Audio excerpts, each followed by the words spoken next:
오늘은 여호수아 1장 1절로 9절 말씀을 통해서 강하고 담대하라 라는 제목으로 여러분과 은혜를 나누고자 합니다. 여러분 가운데 도저히 극복할 수 없는 커다란 문제 앞에서 도망가고 싶은 충동을 느껴본 적 있으세요? 한번 손 들어 보실까요? 네. 아마 우리가 오늘 겸손히 또 솔직히 대답을 한다면 그러한 두려움과 갈등을 전부 다 느껴보셨으리라고 믿습니다. 제가 몇 년 전에 어린 자녀들을 두고 갑자기 세상을 떠난 젊은 아버지의 하관식 설교를 부탁을 받았습니다. 그 갑자기 요절한 그분도 참 불쌍했지만은 그분보다는 사실 혼자 남은 미망인 그 어린아이들을 자기의 힘으로 여태까지 한 번도 일을 해보지 못했었는데 갑자기 자기가 이제 그 가족을 꾸려나가야 될 그런 염려에 쌓여 있던 그 미망인이 얼마나 눈에 밟혔는지 모릅니다. 그래서 이분에게 힘과 용기가 되는 어떤 말씀을 해줄 수 있을까 한참 고민하고 걱정하고 생각하다가 마음속에 하나님이 주신 그 말씀이 바로 여호수아 1장 말씀이었습니다.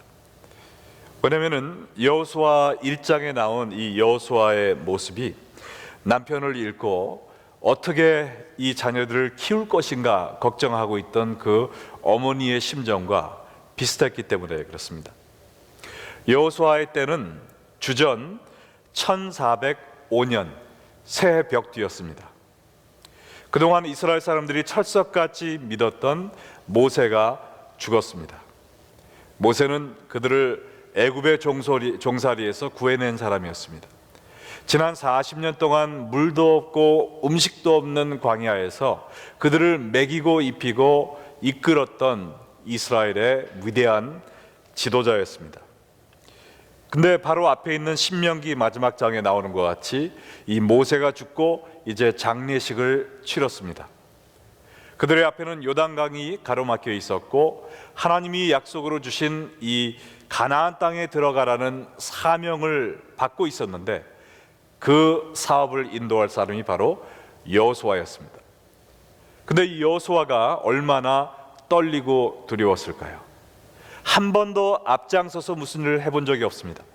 모세의 수종자로 평생을 있었습니다.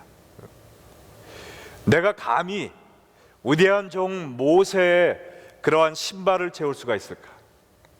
내 실수로 인해서 우리 백성들이 다 죽게 되면은 어떡하나? 이 가나안에는 기골이 장대한 거인들이 지켜서 있고 그렇다고 저 멀리 애굽까지 다시 갈 수도 없고 우리는 이 광야에서 쭈삣쭈삣하다가 굶어 죽는 게 아닌가라는 그러한 걱정이 가슴을 눌러왔을 것이라고 생각합니다. 바로 이때 하나님은 여호수아에게 나타나셔서 그를 격려하심으로 그가 강하고 담대한 여호와의 종으로 세워질 수 있도록 힘을 주고 계십니다. 여호수아 1장 1절 말씀에 여호와의 종 모세가 죽은 후에 여호와께서 모세의 수종자 눈의 아들 여호수아에게 말씀하여 이르시되 그랬습니다. 오늘 두려움에 떨고 있던 여호수아에게 나타나셔서 말씀하신 이 하나님의 말씀이 바로 여러분에게 주시는 하나님의 말씀이 되어서 여러분들도 크고 놀라운 하나님의 일을 감당할 수 있는 하나님의 종들로 우뚝 세워지는 이 시간 되기를 간절히 축원합니다. 자, 그러면 우리처럼 나약한 사람들이 여호수아처럼 앞으로 전진할 수 있기 위해서는 어떻게 해야 될 것인가? 간단하게 세 가지를 보겠는데요. 첫 번째는 하나님의 약속을 나의 꿈으로 삼아야 되는 것입니다. 하나님의 약속을 나의 꿈으로 만들어야 된다는 것이죠. 가나안 땅 정복을 기록한 여호수아서는 하나님이 여호수아에게 거룩한 꿈을 주시는 장면으로 시작이 됩니다. 2절로 4절 보면 내 종 모세가 죽었으니 이제 너는 이 모든 백성과 더불어 일어나 이 요단을 건너 내가 그들 곧 이스라엘 자손에게 주는 그 땅으로 가라. 내가 모세에게 말한 바와 같이 너희 발바닥으로 밟는 곳은 모두 내가 너희에게 주었노니 곧 광야와 이 레바논에서부터 큰 강 곧 유브라데 강까지 해쪽 속의 온 땅과 또 해지는 쪽의 대해까지 너희의 영토가 되리라.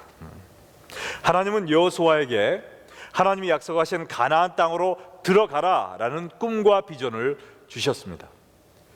하나님이 나타나시기 전에 여호수아가 볼 수 있는 것은 첫 구절밖에 없었어요. 하나님의 종 모세가 죽었나니. 우리가 그렇게 믿고 따르던 모세가 죽었네. 이제 우리는 아무것도 할 수 없어. 이제 우리는 앞에 있는 가나안을 정복할 힘이 없고 이 백성을 먹여 살릴 힘도 없고 이제는 어떡하나, 그러한 걱정밖에 못했을 것입니다. 그러나 하나님의 종 모세가 죽었다고 해서 하나님도 죽으신 건 아니라는 거죠. 모세가 아무리 훌륭했다고 해도 하나님이 부리시는 종에 불과했습니다. 모세를 통해 일어난 모든 기적은 하나님이 하셨었다는 것이죠. 그러므로 모세가 죽었다고 해서 하나님의 역사도 함께 사라지는 것이 아니라는 것입니다. 하나님은 계속해서 새로운 종들을 세우셔서 하나님의 역사를 계속 이루신다는 것이죠. 우리가 철석같이 믿었던 사람이 사라진다 할지라도, 우리가 믿었던 재산과 친구들과 모든 상황이 우리 눈앞에 보이지 않는다 할지라도 하나님은 살아계시다는 것입니다. 우리가 하나님의 종으로 우리 자신을 드리기만 하면, 하나님의 꿈을 나의 꿈으로 품을 수 있는 하나님의 종이 되면, 모세를 통해 일하셨던 그 하나님께서 부족한 여러분과 나를 통해서도 일하실 수 있다는 것입니다. 그러므로 우리가 사람을 믿어서는 안 되고요, 사람이 없다 해서 또한 우리의 믿음과 신뢰를 잃어버려서도 안 되는 것입니다. 우리가 하나님의 계획을, 하나님의 약속을 우리의 꿈으로 받아들이기만 하면 하나님은 우리를 통해서도 얼마든지 일하실 수 있다는 것입니다. 믿으십니까? 우리가 아무리 못나고 부족해 보여도 하나님의 손에만 들려 있다면 하나님의 귀한 도구로 쓰임받을 수 있다는 것을 믿으십니까? 제가 오래전에 한번 얘기한 것 같지만, 제가 LA에 있을 때 우리 매형하고 테니스를 좀 가끔 쳤습니다. 근데 우리 매형은 키도 저보다 더 크고요, 하는 운동마다 모두 다 1등이에요. 나이가 저보다 9살이 많은데도 제가 이길 수 있는 게 아무것도 없습니다. 특별히 테니스는 그 LA에서 둘째가 나오면 서러울 정도로 운동을 잘했어요. 아마 우리 누나가 그걸 보고 반한 것 같아요. 근데 제가 고등학교 때 저희 매형하고 테니스를 치러 갔는데 시작한 지 한 20분 만에 6게임이 다 끝났습니다. 점수는 6대0. 누가 이겼겠어요? 당연히 매형이 이겼죠. 근데 매형, 그 테니스 라켓 얼마짜리예요? 그러니까 이거 내가 250불 주고 산 거야. 좋은 거야.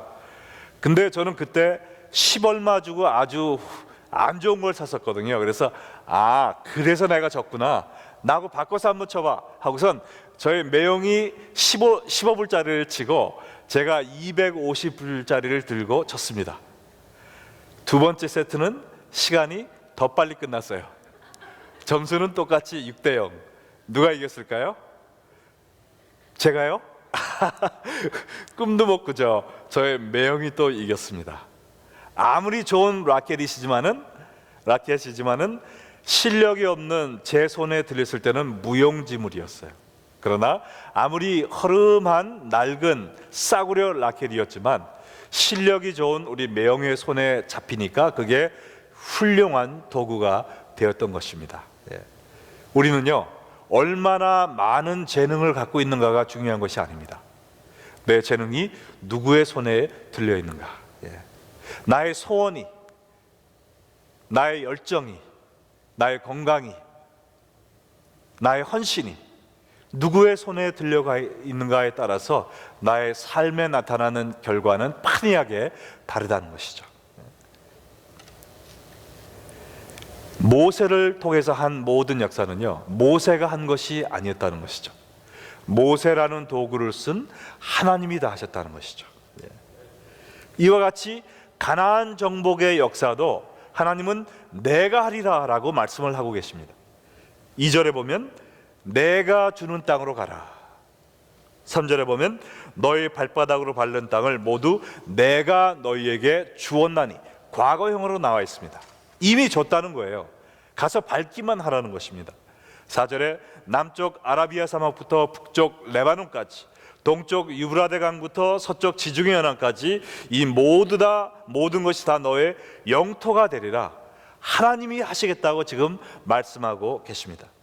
이 하나님의 약속이 나의 꿈으로 변할 때 나를 통해서 하나님의 놀라운 역사가 일어날 수 있다는 것이죠. 집을 지을 때 우리가 먼저 청사진을 만들어야 되듯이 하나님의 큰 일을 이루기 전에는 먼저 꿈과 비전을 가져야 되는 것입니다. 잠언 29장 18절에도 꿈이 없는 백성은 망한다라고 이야기한 것처럼 우리가 꿈이 없이는 하나님의 일을 이룰 수가 없습니다. 그런데 만약 이 꿈이 우리의 야망에서 시작된 꿈이라면 그것은 일장춘몽에 지나지 않습니다. 그러나 하나님의 소원이 나의 꿈이 되었다면, 그렇다면 그 꿈은 반드시 이루어질 것입니다. 여러분은 지금 어떠한 꿈을 꾸면서 살고 계십니까? 여러분의 가정에 대해 어떠한 꿈을 꾸고 계세요? 여러분의 사업과 여러분의 직장에 대해서 어떠한 꿈을 갖고 계십니까? 우리 교회에 대해서, 우리 다음 세대에 대해서 어떠한 소원과 꿈을 갖고 달려가고 계십니까? 여러분이 갖고 계신 꿈이 나의 야망이요 나의 소원입니까? 아니면은 하나님이 원하시는 하나님의 소원입니까? 나의 야망이라면 나의 힘으로 낑낑대며 이루기 위해서 노력해야 될 것입니다. 그러나 만약에 하나님이 주신 약속이고 소원이라면 하나님의 능력의 손으로 그 일을 이루실 것입니다. 우리가 아무리 약하다 할지라도 하나님의 손에 들려있는 도구가 되면 하나님의 꿈을 이룰 수 있는 하나님의 종이 될 것입니다. 하나님의 소원을, 하나님의 약속을 나의 꿈으로 삼고 달려가는 열정의 성도들 되시기를 주님의 이름으로 축복합니다. 두 번째로요, 하나님의 임재를 나의 힘으로 삼아라 하는 것이죠. 하나님의 임재를 나의 힘으로 삼아라. 하나님의 약속을 내 꿈으로 삼고 달려간다 하여도 내 앞에 어려움이 있을까요, 없을까요? 있습니다. 여호수아도 비록 하나님이 이미 주신 땅이었지만 그가 군대를 이끌고 싸워서 쟁취해야 됐습니다.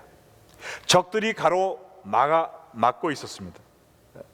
그럼에도 불구하고 그가 두려워할 필요가 없었던 것은 하나님이 그와 함께 하실 것이라는 이 약속 때문이었죠. 5절과 6절 또한 9절에 보면 내 평생에 능히 너를 대적할 자가 없으리니 내가 모세와 함께 있었던 것과 같이 너와 함께 있을 것임이니라. 내가 너를 떠나지 아니하며 버리지 아니하리니 강하고 담대하라. 너는 내가 그들의 조상에게 맹세하여 그들에게 주리라 한 땅을 이 백성에게 차지하게 하리라. 내가 네게 명령한 것이 아니냐. 강하고 담대하라. 두려워하지 말고 놀라지 말라. 내가 어디로 가든지 내 하나님 여호와가 너와 함께 하느니라 하시니라.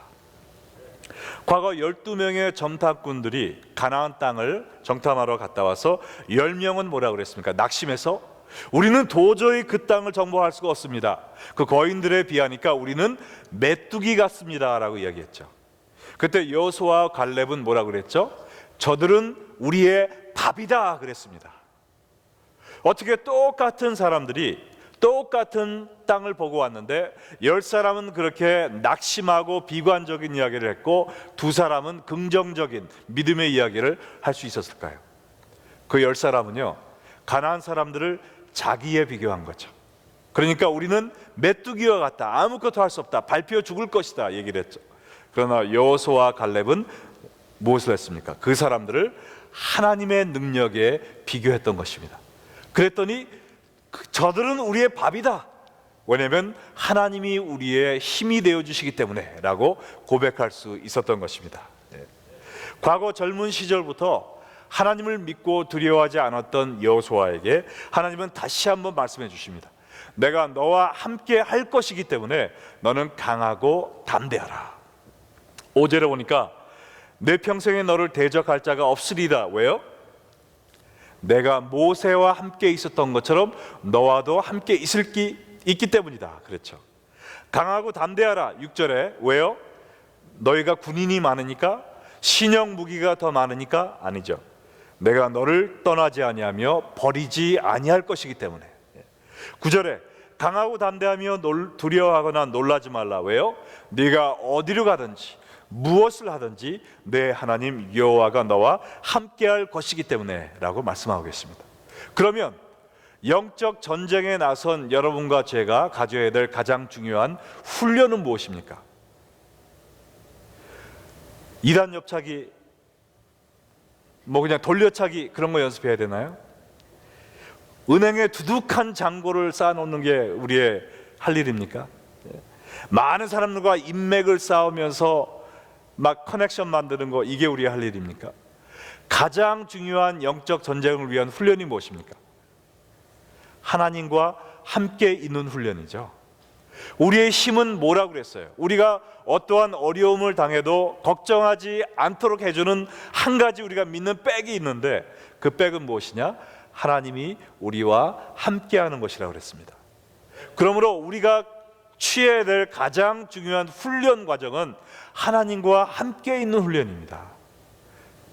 아침에 일어나서부터 저녁에 잠잘 때까지 내가 어떻게 하면 하나님과 동행할 수 있을까?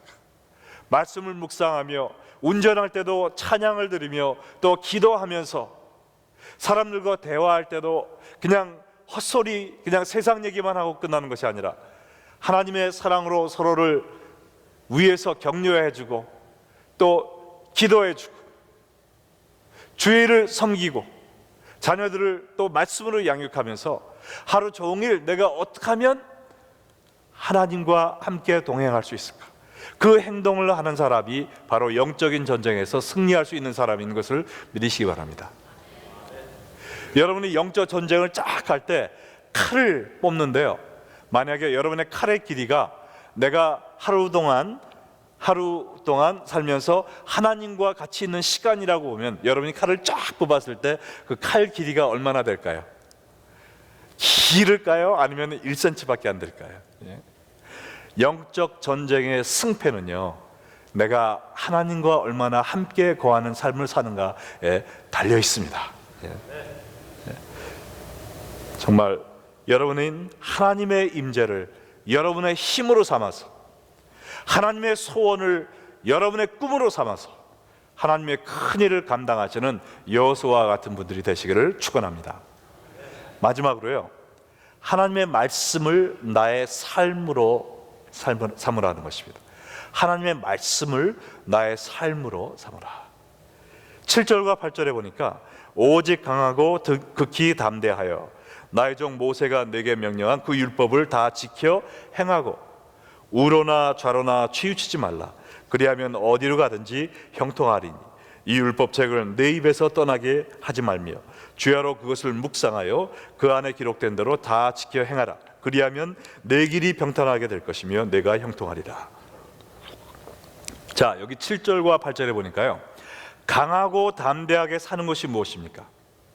너 원수마귀 나와 한번 맞짱 떠보자. 내가 얼마나 강한지 한번 시험해보자. 그게 아닙니다. 여기 보니까 강하고 담대하여 우리가 해야 될 일이 뭐라고 그랬어요? 율법을 다 지켜 행하는 것이 그렇습니다. 강하고 담대한 사람은 누구냐? 하나님의 말씀을 지켜 행하는 사람입니다. 하나님의 말씀을 지켜 행할 때 어떻게 된다고 그랬습니까? 어디로 가든지 뭐든지 다 형통하리라. 우리의 앞에 얼마나 큰 바위산과 같은 어려움이 우리를 가로막고 있다 할지라도 우리가 하나님의 말씀을 지켜 행하는 강하고 담대한 삶을 살다 보면 그 바위산이 깨져버린다는 것이죠. 하나님이 그 바위 사이로 길을 내어주신다는 것이죠. 왜냐하면 말씀 안에 생명이 있잖아요. 말씀은 곧 누구십니까? 예수님이시죠. 요한복음 1장 1절 암송하시는 분 많으시죠. 태초에 말씀이 계시니라. 이 말씀이 하나님과 함께 계셨으니 이 말씀은 곧 하나님이시니라. 1장 14절에 말씀이 육신이 되어 우리 가운데 거하시니 그의 영광을 보니 누구의 영광이라고 그랬어요? 예수 그리스도의 영광. 네. 저도 끝부분이 좀 생각이 안 나네요.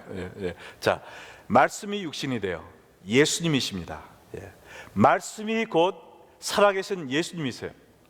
그러므로 우리가 말씀을 듣고 말씀을 묵상하고 말씀을 지키려고 우리가 몸부림을 칠 때 우리 마음속에 누가 가득하게 되는 겁니까? 예수님이, 생명이신 예수님이 우리의 삶을 다 채우시는 거예요. 이 세상을 말씀으로 창조하신 예수님께서 우리의 삶을 가득히 채우시는 겁니다. 그와 동시에 예수님의 능력이 우리의 삶을 완전히 정복하는 겁니다. 그때 우리의 삶 속에 여러 가지 어려움이 다가온다 할지라도 예수님이 주시는 능력으로 주 안에서 뭐든지 우리가 정복할 수 있다는 것이죠. 그러므로 우리가 이 여호수아와 같이 정말 하나님이 큰 일을 맡기실 때 그 일을 이룰 수 있는 힘은 어디서 나오느냐? 이 하나님의 말씀을 묵상하고 그 말씀을 행하는 데서 나온다는 것이죠. 그것이 우리의 삶이 될 때 우리의 삶 속에 기적이 일어난다는 것입니다. 그래서 오늘 8절 말씀에도 보면 뭐라고 그랬어요? 이 율법을 내 입에서 떠나지 말게 하며 항상 말씀이 내 혀에서 맴돌도록 말씀을 읽고 말씀을 나누고 말씀을 묵상하고 말씀을 전하고 그러며 살라는 것이죠. 그뿐만 아니라 이 말씀을 주야로 묵상하여 그것은 내 입에서 내 가슴으로 내려가도록 소화시키는 거죠. 영적으로. 아, 이게 무슨 뜻일까? 오늘 나에게 주시는 하나님 말씀은 무엇일까? 하나님의 입장에서 생각해보고 그 말씀을 받는 사람의 입장에서 생각해보고 예수님의 입장에서 생각해보고 그러면서 그 말씀을 계속 되새김질하는 것입니다. 그리고 그 말씀을 뭐라고 그랬어요? 기록된 대로 다 지켜 행하라. 그 말씀을 순종하는 삶을 사는 것이죠. 내 삶 속에서 말씀을 실천하는 것입니다. 그러면 어떤 결과가 나타난다고 그랬어요? 내 길이 평탄하게 될 것이며 내가 형통하리라. 가나안을 정복하는 그런 일뿐만 아니라 정말 이 세상을 말씀으로 정복하는, 우리의 가정을 흔드는 그러한 어떠한 어려움도 정복하고 극복할 수 있는, 내 삶을 송두리째 흔들고 있는 그러한 어려움도 극복할 수 있는 힘이 어디서 나오느냐? 이 말씀을 묵상하고 또 행하는 그런 삶 속에서 나온다는 것이죠. 여러분은 지금 어떠한 문제 당면하고 있습니까? 어떠한 가정의 문제, 사업의 문제, 영적인 문제, 관계의 문제, 여러분의 삶을 억누르고 있습니까? 이 역경을 이겨내는 길은요, 고민하고 염려하고 사람들 만나서 그냥 도움을 청하는 것이 아니라 하나님의 말씀이 내 입을 떠나지 않게 하고 하나님의 말씀이 내 가슴을 떠나지 않게 하고 내 발이 하나님의 말씀을 떠나지 않게 하는 그것입니다. 그러면 무슨 문제가 있든지 하나님은 약속하셨습니다. 내 길이 평탄하게 될 것이며 내가 형통하리라. 하나님의 말씀입니다. 여러분이 어떠한 문제에 봉착했든지 낙심하지 마시고 여러분이 의지했던 모세와 같은 사람이 없다 할지라도 모세와 같은 내가 믿을 수 있는 기댈 수 있는 상황이 내 주위에 없다 할지라도 여러분이 하나님의 약속을 여러분의 꿈으로 만드시고요, 하나님의 임재를 여러분의 힘으로 삼으시고 하나님의 말씀을 여러분의 삶으로 살아내실 때 살아계신 하나님께서 여러분을 통해서 놀라운 기적을 이루실 줄을 믿습니다. 다 같이 기도하겠습니다.